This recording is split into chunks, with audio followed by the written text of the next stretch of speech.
Des attaques aux réactions, Riposte, le podcast du journalisme dans le dur.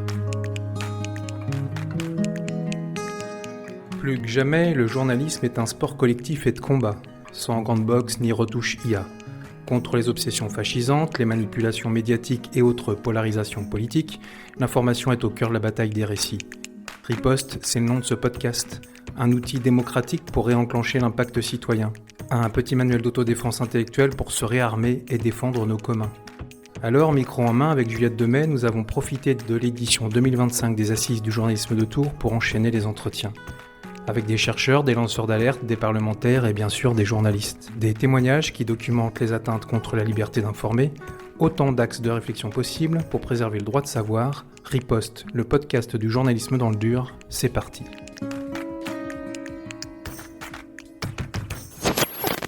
On a vu appliquer des têtes de gondole de CNews sur l'antenne d'Europe 1. On était déjà un peu colonisés. C'est vrai que la façon dont nous on le voit, ce sont des alertes qui permettent de faire vivre la démocratie aussi. Donc la moindre des choses, c'est de respecter la base, c'est-à-dire on présente des faits qu'on a préalablement recoupés et on respecte les différentes opinions tant qu'elles ne tombent pas sous le coup de la loi, bien sûr. Mais c'est hallucinant qu'on soit obligé de le dire. Et donc, il s'agit pour nous, collectivement et individuellement, de résister face à l'emprise croissante de ces plateformes qui sont structurellement toxiques.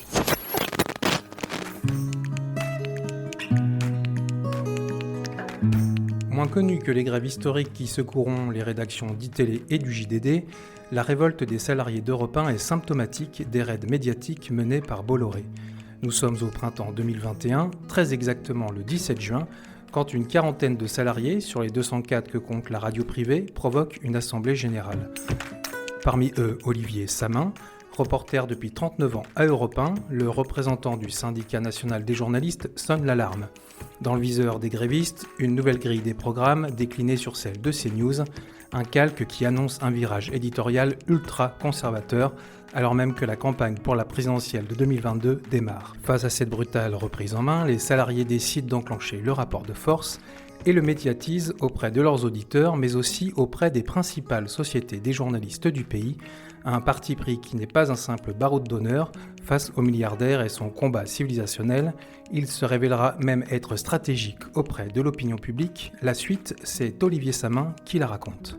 Notre mobilisation, elle remonte à juin 2021. Je suis Olivier Samin. J'ai été pendant 39 ans journaliste à Europe 1. À l'époque, Bolloré manifestait clairement son intention de reprendre le groupe Lagardère. Il était déjà monté au capital. Et d'ailleurs, en fait, il a pris le pouvoir assez rapidement dans cette radio, avant même d'en avoir les capacités juridiques, puisque dès l'été 2021, on a vu appliquer des têtes de gondole de CNews sur l'antenne d'Europe 1. Et à l'automne 2021, la grille de rentrée a été très marquée par l'emprise de CNews, avec l'arrivée de journalistes comme Laurence Ferrari, Dimitri Pavlenko, etc. On était déjà un peu colonisés. Et donc, nous, on ne voulait pas de ce schéma et on s'est mobilisé de façon spontanée en faisant des assemblées générales au niveau de l'ensemble des personnels d'Europe 1 et on s'est mis en grève. Alors, cette grève, elle a duré 5 jours et demi, mais en tout cas, on s'est mobilisé pour prendre à témoin l'opinion publique et d'abord nos auditeurs et leur dire écoutez, il se trame des choses autour de cette radio, vous êtes attachés à cette radio depuis longtemps, sachez que nous, la rédaction, l'essentiel des journalistes de cette radio, on ne se reconnaît pas dans ce qu'elle va devenir sous la férule de Bolloré dès qu'il aura pris le pouvoir. J'ai pas fait le compte de tous les burn-out qu'il y a eu dans l'entreprise, mais Jean-Gabriel Bourgeois, ou en tout cas des gens qui sont arrêtés. président de la Société des rédacteurs d'Europe 1. Plusieurs semaines, plusieurs mois, les départs qui sont aussi faits dans certaines conditions qui sont délicates pour les animateurs, les journalistes. Le ton qui monte dans certaines réunions, les intimidations, les pressions qui sont exercées sur les journalistes, sur les salariés, parfois certaines insultes aussi. C'est pas nouveau, ça fait plusieurs années que c'est comme ça, mais les gens aujourd'hui ont le courage de le dire et de parler et de se mobiliser. D'une certaine façon, le fait que les journaux se sont emparés de ce qu'on racontait, on racontait au jour le jour notre conflit et puis nos interpellations, etc. Tout ça, ça a abouti au fait que c'était mis sur la place publique et que du coup, c'était connu du public. Et par la suite, quand les journalistes d'Europe 1 ont quitté cette radio dans le cadre du plan de départ mis en place avec une sorte de clause de conscience, eh bien, on nous a fait signer une clause de confidentialité, nous interdisant de révéler des choses qui ne seraient pas connues du public concernant Europe 1. Oui, mais comme on avait mis beaucoup de choses sur la place publique pendant notre mobilisation, eh bien, on pouvait par la suite en parler parce que c'était connu du public. Donc, ça nous a protégés.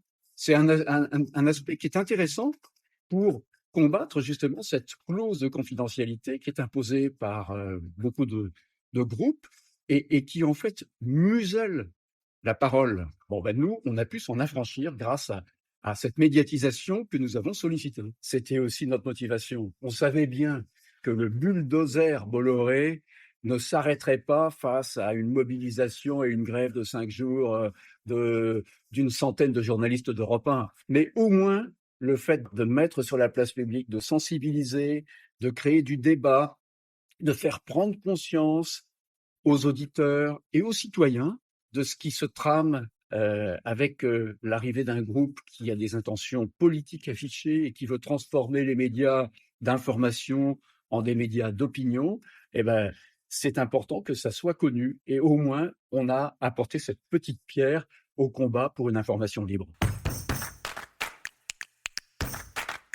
Bolloré est un facho, il veut le RN partout. Hanouna un collabo, on sait bien qu'il lui doit tout, c'est son chien. Bien obéissant tout, fait ce que dit son maître, en échange de sous-sous. La Ligue de l'humanité réunie à la télé. Sa radio et ses journaux présentés par des rassos. Des rassos, des rassos, des rassos. En échange de sous-sous. Des rassos, des rassos, des rassos. Bien obéissant tout, faut croire aux gens qui sont bêtes. Parce qu'elle faut, il est très chouette, alors c'est juste une carpette. Mais c'est insupportable. Gros rasso. On vient de l'entendre, la mise au pas d'Europe 1 s'est jouée en 5 petits jours. 2 ans plus tard, rebelote, le milliardaire breton tente de tordre le bras au JDD en imposant à sa rédaction un directeur d'extrême droite. Là aussi, la réaction ne se fait pas attendre, journalistique, citoyenne et dans une moindre mesure politique, la riposte se transforme en 40 jours d'une grève en défense d'une ligne éditoriale pluraliste salement attaquée. Que l'on apprécie ou non cette ligne, là n'est pas la question. Pour qu'une démocratie reste une démocratie, seule compte cette règle de l'expression libre des opinions dans le respect de l'éthique journalistique et des lois de la République. Un fondement qui finira par pousser l'Arcom à couper le son et l'image de C8, une fréquence de la TNT en moins pour Bolloré, un répit qui masque pourtant un énorme chantier. Celui de sanctuariser l'indépendance des rédactions, des raids menés par les tenants du combat de civilisation. Alors que le rapport de force s'essouffle, en juillet 2023, la députée NUPES Sophie Tallier-Polian dépose une proposition de loi transpartisane qui, en son cœur, vise à la mise en place du droit d'agrément des journalistes sur la nomination de leur directeur ou directrice de l'information. Un verrou législatif qui, sans nul doute, aurait freiné les appétits bolloréens et qui ne figurait pas dans la loi Bloch de 2016, loi pourtant censée renforcer la liberté, l'indépendance et le pluralisme des médias, un raté d'autant plus incompréhensible que cette loi avait été votée en réaction à ce précédent concentrationnaire qui avait vu la rédaction d'ITélé affronter en 2015 les assauts éditoriaux du même milliardaire breton. Un raté qui aurait dû être rattrapé par les états généraux de l'information. Oui, mais voilà, la suite c'est Sophie Tallier-Polian qui nous la raconte. On confie des canaux à des éditeurs, privés pour la plupart, mais sous réserve qu'ils respectent des règles. Je suis Sophie Tallier-Polian, députée Génération du Val-de-Marne, membre du groupe écologiste et social, et en charge de suivre les questions des médias. Quand ces règles-là ne sont pas respectées, je dirais dans un média totalement privé, c'est comme ça. Je veux dire, on peut le dénoncer, mais on ne va pas interdire les journaux qui ne nous plaisent pas. Mais par contre, la TNT, c'est un espace particulier. qui coûte de l'argent aux contribuables, qui est donné à titre gracieux aux éditeurs qui font des chaînes.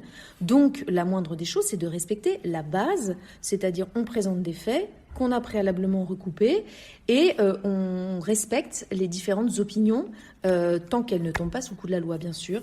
C'est quand même important de le dire, mais c'est hallucinant qu'on soit obligé de le dire. On est obligé de dire que c'est pas possible à la télévision française que continuent à s'exprimer des opinions illégales.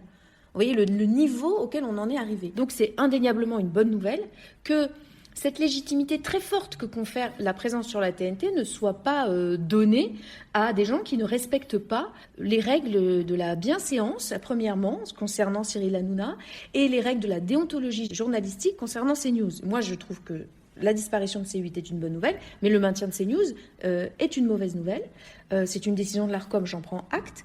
Cependant, je serai très attentive à ce que le cahier des charges nouvellement signé, qui est un petit peu plus dur que l'ancien, soit réellement appliqué, pour qu'à la moindre incartade, il y ait des sanctions immédiates et très fortes. Aujourd'hui, il est nécessaire que des citoyens prennent les choses en main, fassent pression sur leur gouvernement. Agnès Rousseau, aux États généraux de la presse indépendante. Pour qu'on trouve un système qui soit beaucoup plus sain d'un point de vue du contrôle citoyen sur l'information. On nous dit sans arrêt, il va y avoir un projet de loi sur les états généraux de l'information, mais enfin bon, on ne le voit pas venir.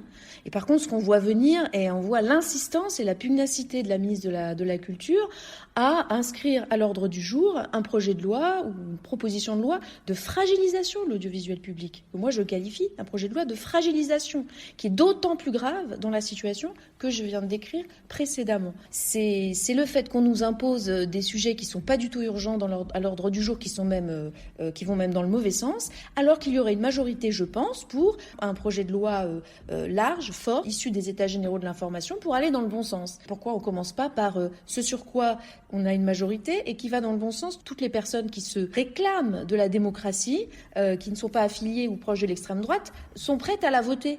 Moi, j'ai assisté à plusieurs conférences, échanges plus ou moins formels, avec des gens des groupes allant de LFI jusqu'à Horizon, disant qu'il n'y avait pas de ligne rouge dans les états généraux.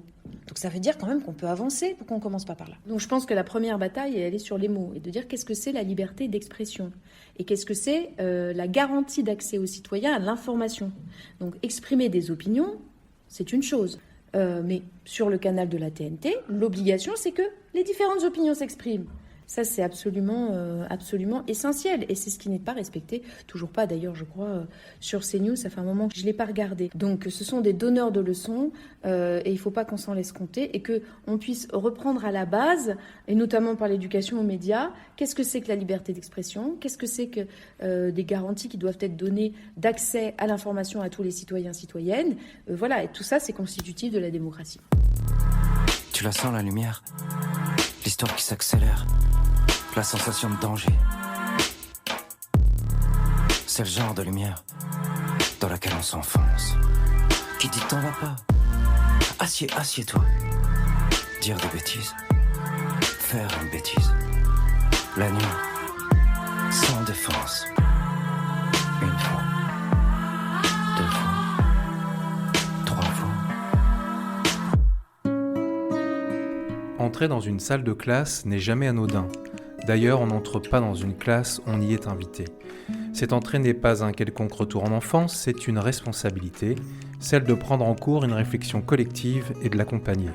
Que l'on ait pour cela 15, 20 ou 30 heures, d'abord il faut savoir écouter, beaucoup, cerner les malentendus et les procès faits au journalisme. Cette action a un nom, l'éducation aux médias et à l'information. Un enjeu démocratique majeur. Pourtant, à l'heure des faits alternatifs et de la post-vérité, le gouvernement a décidé de geler la part collective du pass culture, un choix de la tronçonneuse qui a eu un effet immédiat et délétère, celui de voir bon nombre d'écoles, collèges et lycées renoncer à la venue de journalistes dans leur salle de classe. Un choix d'autant plus incompréhensible qu'il a été rendu public quelques jours seulement après les commémorations des 10 ans des attentats de janvier 2015, dont ceux contre la rédaction de Charlie Hebdo, un choix qui a provoqué une réaction des premiers concernés, dont l'envie de lancer ce podcast. La suite, maintenant vous en avez l'habitude, et cette fois-ci c'est le journaliste Tristan Valbonne qui nous la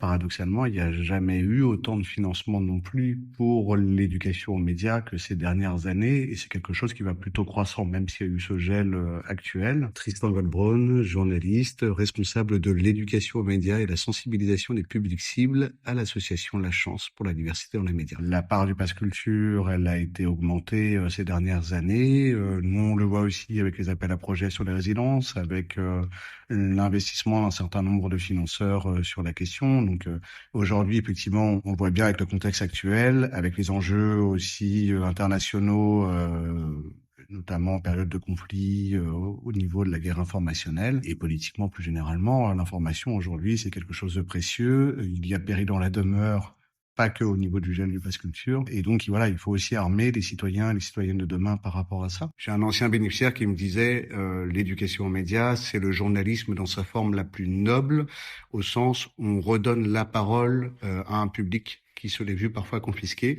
Et en termes d'unicité de valeurs de la République, c'est effectivement militer activement. On peut être militant et rigoureux. Place maintenant aux travaux pratiques pour Amélia, Gabriel, Amida et les autres. TV5 Monde, 26 octobre 2024. Objectif des prochains jours, réaliser une vidéo pour déconstruire l'infox des pâtes aux insectes. Je te dis 3, 2, 1, et quand j'ai fini, tu démarres, d'accord ? Okay. 3, 2, 1, vas-y. Alors, on entend beaucoup de gens dire que les pâtes ont de la farine d'insectes, alors que c'est faux. Ça existe. Les pâtes sont faites de farine, de glucides, sans gluten et sans blé. Et du coup, ça existe avec des légumes. Voilà. Ils sont en train de devenir des jeunes adolescents, en train de quitter l'enfance, et donc ils vont commencer à s'intéresser à tout un tas de sujets de société. Et il ne faudrait pas qu'ils se fassent avoir par différentes manipulations. Et on va leur proposer, nous, de faire un petit peu comme des journalistes, à leur manière, avec leur code de réseaux sociaux, de trucs un petit peu marrants, un peu fun, etc. Et en même temps, en parallèle de ça, d'apprendre des choses de journalistes que tout le monde peut apprendre pour ne pas se faire avoir par les fake news.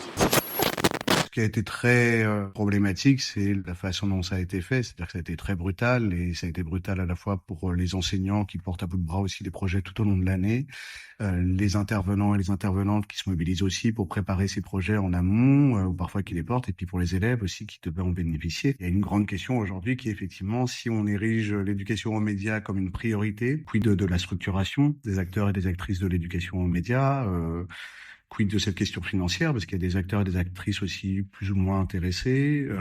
Et aujourd'hui, il y a un grand point d'interrogation sur ce que l'éducation aux médias est en train de devenir. C'est quelque chose qui a une évolution vraiment exponentielle. Et il faut structurer ça. Et il faut se structurer aussi entre acteurs et actrices de l'éducation aux médias, entre associations, entre journalistes, entre intervenants. Aujourd'hui, il y a des initiatives. Il y en a qui sont portées par la Chance notamment, mais pas que. Et ça permet des choses très concrètes. C'est-à-dire qu'aujourd'hui, nous, la Chance, en Ile-de-France, on a un budget pour faire des formations de nos intervenants. Toutes les associations en EMI n'ont pas forcément la possibilité d'avoir un budget dédié à la formation en interne des intervenants. Nous, ce qu'on fait, c'est qu'on partage ces formations avec les bénéficiaires, avec les intervenants en fait des autres associations. Ça, c'est un acte déjà très concret. Ça peut être aussi la mutualisation de matériel, et puis c'est la mutualisation de savoir, de retour d'expérience. Et je l'espère aussi plus tard peut-être une voix collective qui peut porter et qui doit porter, parce qu'on n'a pas tous les mêmes relais. L'ériger en priorité, c'est une chose, se donner les moyens et l'ambition aussi de pouvoir agir parce que c'est prioritaire, c'est vital.